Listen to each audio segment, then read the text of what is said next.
Bonjour à toutes et à tous. Aujourd'hui, on s'attaque à une question fondamentale en économie. D'où vient la croissance économique? Autrement dit, qu'est-ce qui fait qu'un pays devient plus riche d'une année sur l'autre? On va décortiquer ensemble ce mécanisme qui est absolument essentiel. Allez, c'est parti. Alors, à première vue, on pourrait se dire que c'est assez simple, non? Pour produire plus, il suffit d'avoir plus de travailleurs et plus de machines. La logique semble évidente. Mais est-ce que cette explication, aussi intuitive soit-elle, est vraiment complète? On va voir que l'histoire est en réalité un peu plus subtile que ça. Mais avant toute chose, mettons-nous bien d'accord sur ce dont on parle. La croissance, c'est l'augmentation de la production de toutes les richesses, donc les biens et les services. Et l'outil qu'on utilise pour la mesurer, c'est le fameux PIB, le produit intérieur brut. Un mot très important ici, c'est le mot réel. On enlève l'effet de l'inflation pour être bien sûr qu'on mesure une vraie augmentation des quantités produites, et pas juste une illusion liée à la hausse des prix.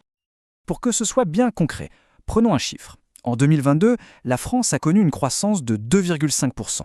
Qu'est-ce que ça veut dire? Simplement que le volume total des richesses produites dans le pays a augmenté de 2,5% en une seule année. C'est précisément ce genre de chiffre qu'on va essayer d'expliquer.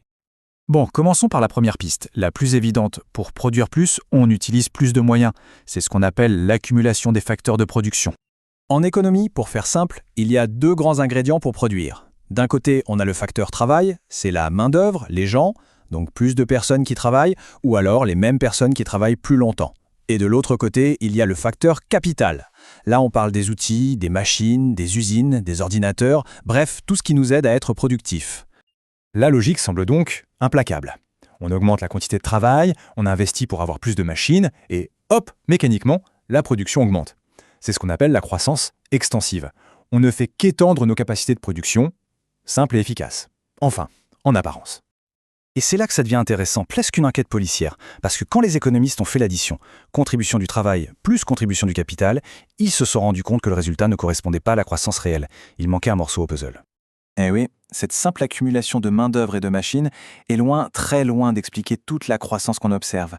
Il y a quasi systématiquement une part de cette croissance qui semble sortir de nulle part. Au début, les économistes ont même appelé cette part mystérieuse le résidu. Regardez ce tableau, c'est une preuve flagrante. Prenons le Japon en 2022. La croissance totale est de 1%. D'accord. L'augmentation du travail explique 0,1 point de cette croissance. L'augmentation du capital, elle, explique 0,2 points. Si on fait le calcul, 0,1 plus 0,2, ça fait 0,3.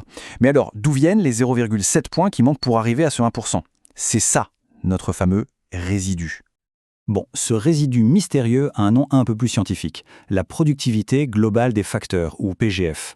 En fait, la PGF, elle ne mesure pas une quantité de plus, mais une qualité. C'est l'efficacité avec laquelle on combine le travail et le capital. Pour le dire autrement, ce n'est pas seulement d'avoir plus d'ingrédients qui comptent, c'est surtout la qualité de la recette. La PGF, c'est notre recette économique. Alors qu'est-ce qui peut bien améliorer cette recette? Quel est ce facteur invisible qui nous rend collectivement plus efficaces? La réponse, le coupable qu'on recherche depuis le début, c'est le progrès technique. Le progrès technique, c'est un peu un terme fourre-tout. Ça regroupe toutes les nouvelles connaissances, les nouvelles méthodes, les meilleures organisations qui nous permettent en fait de produire plus avec exactement les mêmes quantités de travail et de capital.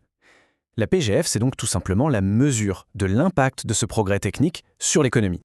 D'accord, mais alors, il sort d'où ce progrès technique? Pendant très longtemps, les économistes ont un peu séché. Ils le voyaient comme quelque chose d'exogène, une sorte de manne qui tombait du ciel, un coup de chance qu'on ne pouvait pas vraiment expliquer.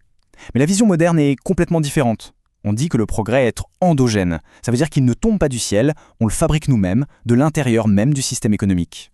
Et ce processus de fabrication du progrès technique, ça porte un nom, l'innovation. Alors attention, petite distinction importante. L'invention, c'est l'idée nouvelle. L'innovation, c'est quand on applique concrètement cette idée dans l'économie. Par exemple, le plan d'une machine volante dans un carnet, c'est une invention. L'avion qui décolle avec des passagers, ça, c'est une innovation. Et c'est bien l'innovation qui crée de la croissance.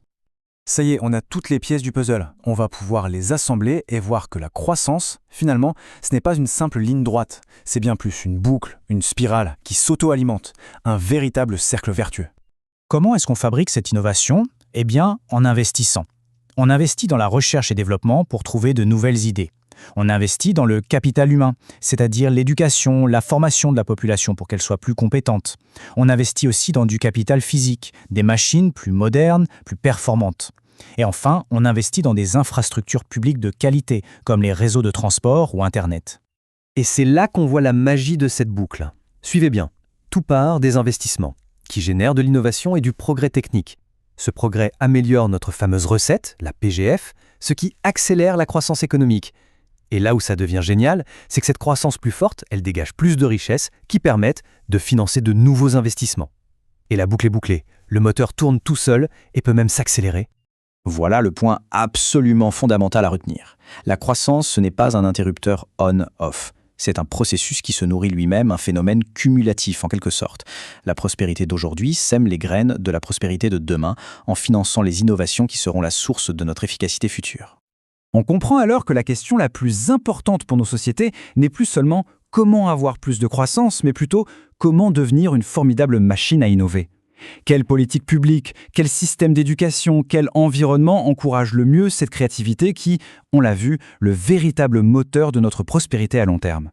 Voilà une question qui reste ouverte. Merci beaucoup de votre attention.